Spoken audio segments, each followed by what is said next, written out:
As the live export impasse moves into its fourth week, there's rising industry concern that Indonesia is making preparations to reduce its reliance on Australian feeder cattle. The Agriculture Minister Joe Ludwig held talks with his opposite number in Jakarta this week and would have been left in no doubt how seriously the Indonesians regard the sudden suspension of the beef trade. Export permits expire this week, and it's predicted that even if a resumption can be negotiated soon, the Indonesians won't be accepting anything like the numbers from Northern Australia that they have previously. At the same time, South Australian Independent Senator Nick Xenophon was introducing a private member's bill to federal parliament to phase out the trade altogether. He's speaking to Kerry Lonergan. Senator, firstly, thanks for your time joining us on Landline. Pleasure. Do you really have any idea of the scale and magnitude of what your bill proposes? I've had lots of strident representations from those who are concerned about the impact of this bill, but I've also had many thousand representations from people who are concerned about the issue of animal cruelty and about dealing with this in a comprehensive way. I'll get onto that in a moment, but first of all, ultimately the aim of your bill is to bring to an end an industry that contributes $1 billion or more to export income, has hundreds if not thousands of small businesses involved, and if I can use a Canberra cliche, employs thousands of Australian working families.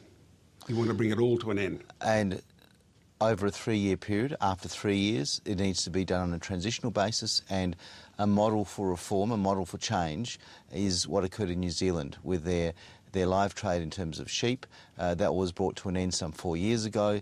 I've read the comments, that seems to be a bipartisan policy. I've read the comments of the New Zealand minister that they won't be resuming that trade. And my primary concerns when I was involved in this issue some time ago was about the number of sheep that have died on journeys to the Middle East, halfway around the world.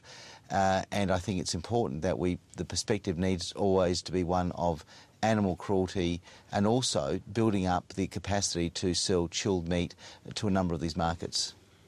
Let's talk about processing in Northern Australia. You want these northern cattle to be processed across Northern Australia and sent to Indonesia as box beef. Well, that has to be the long-term solution, but there will be a Senate inquiry chaired by Senator Bill Heffernan, who passionately disagrees with me on this issue. I respect him for that.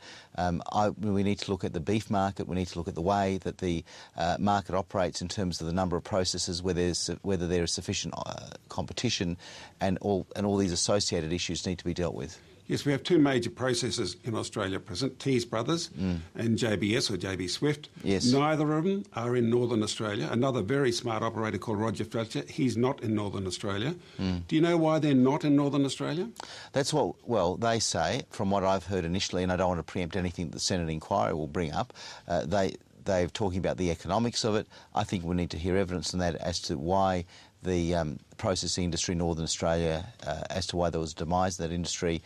These are issues that we need to deal with, but I've got to emphasise the immediate issue is how do you deal with issues of animal cruelty so that the trade can resume?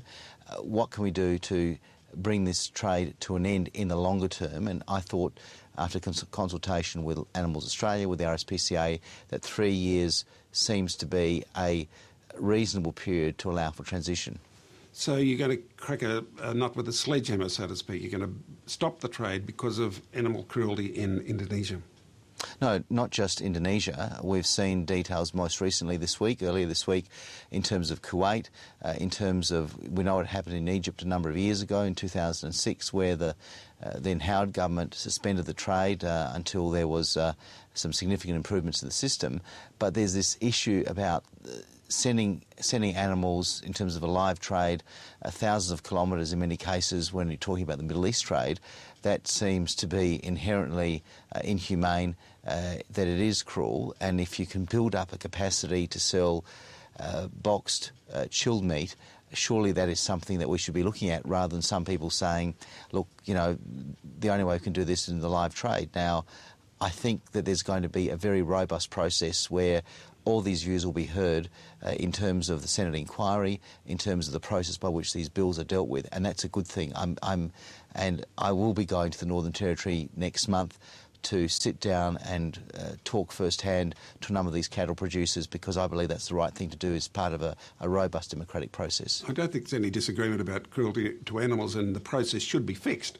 But there's, for example, we have 2,000 people killed in road accidents across Australia each year, but we don't ban cars. Surely we should fix the system rather than just destroying the system completely. I don't know about the analogy in terms of people being killed in road accidents. We try and do everything we can to reduce that. I think that if there is an alternative, and the alternative here is to look at building up our abattoirs here in Australia, and I think we need to look at the lessons that New Zealand learned from banning their live sheep trade. New Zealand, such a country heavily reliant on agriculture, was able to achieve those changes, and there appears to be bipartisan support for those changes. I think that we need to look at alternatives rather than just saying the only option is to continue the live trade. But in the meantime, I agree that you need to have the live trade on an interim basis. Where I disagree with the MLA and with the cattlemen and women of the Northern Territory in Northern Australia is to look at a longer term solution.